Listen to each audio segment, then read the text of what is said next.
Welcome everyone to BTT 151, Fundamentals of Electricity. I'd like to go over your test number 2 solutions. Question 1, the voltage drop across a resistor is 20 volts and the current is 0.02 amps. What is the power dissipated in watts? Remember the expression power is equal to voltage times current, so I plug the numbers in for voltage and current, get a power of 0.4 watts. Question number 2. Voltage drop across any branch of a parallel circuit is the same as the applied voltage. Remember, in a parallel circuit, voltage drops are the same. It's the currents through each branch that are going to change. Question 3. When all resistors are of equal value, the total resistance is equal to the resistor divided by the quantity in a parallel circuit. Question 4. 3 resistors are connected in parallel. Resistor R1 dissipates 0.075 watts of heat, R2 dissipates 0.45 watts of heat, and R3 is producing 0.225 watts of heat. What's the total power output?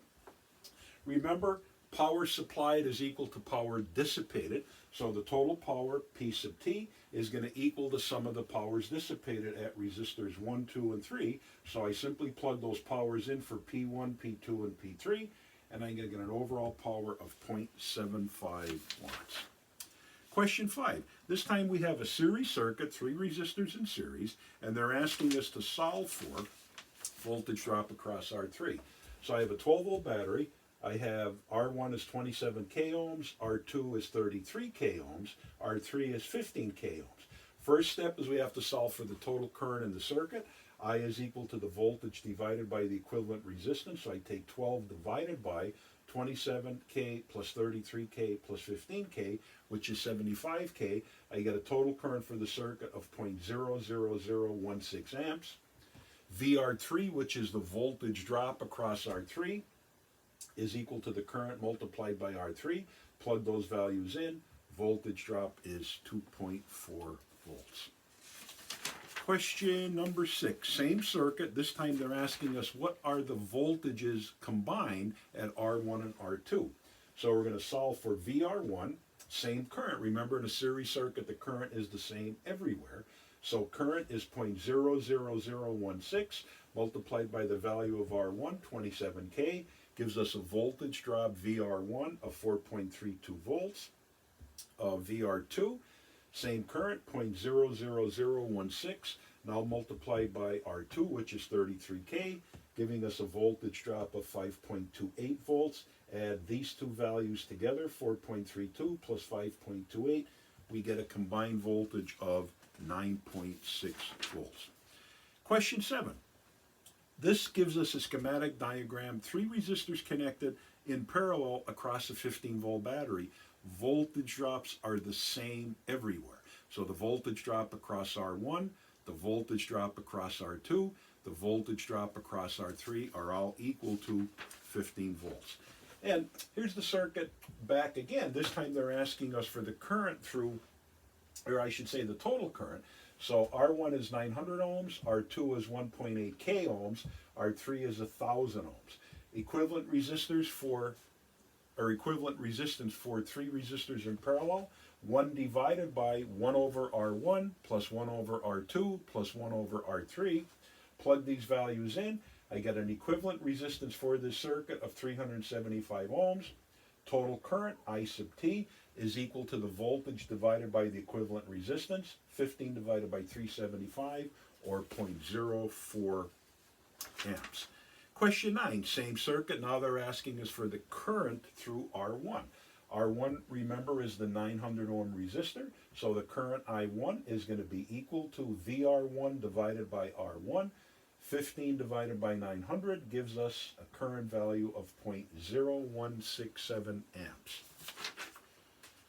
Question number 10.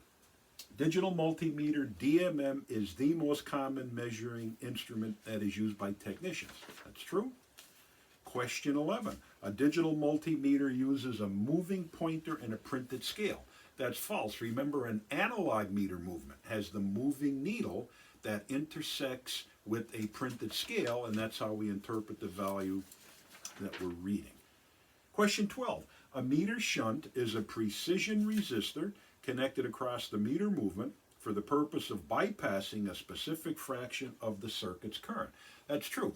Please remember that the word shunt means something connected in parallel. So the actual shunt resistor is going to be a very small value resistor placed in parallel with the meter movement, so the majority of current is going to flow through the shunt resistor and a tiny amount of current is going to flow through the meter movement.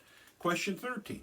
Analog meters are characterized by the fact that they use a pointer and scale to indicate their value. Question 14. The ohm meter is the meter used to measure resistance. Question 15. The watt meter is used to measure the power in a circuit. Question 16. An oscilloscope is a voltmeter. Question 17. Same circuit diagram back. 15-volt battery in parallel with 3 resistors. R1 is 900 ohms, R2 is 1.8 k ohms, R3 is 1 k ohm. And this time they're asking us for the current through R3. So I3 is equal to VR3 divided by R3. Plug the values in. 15 divided by 1,000 gives us a current of 0.015 amps. Question 18. One of the rules for a series circuit states that the current is the same at any point in the circuit. That's true. Question 19. In a series circuit, the voltage is the same across any circuit branch. That's false. Remember, in a series circuit, the current remains the same, but the sum of the voltage drops across each of those resistors have to add up to be equal to that battery or that supply voltage. Question 20.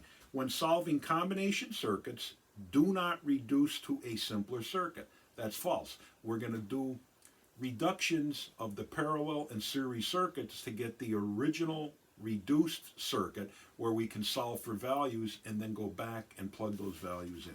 So it's a constant series of reducing those circuits. Question 21. An increase of resistance must cause an increase of current. That's false. Question 22. In a parallel circuit, the current adds. Question 23. The total resistance of a parallel circuit is always less than the lowest value resistor. Question 24. Most voltmeters are multi-range voltmeters. And that looks, I think we have one more question. Let's see. Yes, question 25. The ohm meter must never be connected to a circuit when the power is turned on. That's correct, because we're going to damage the meter movement. All right, thank you.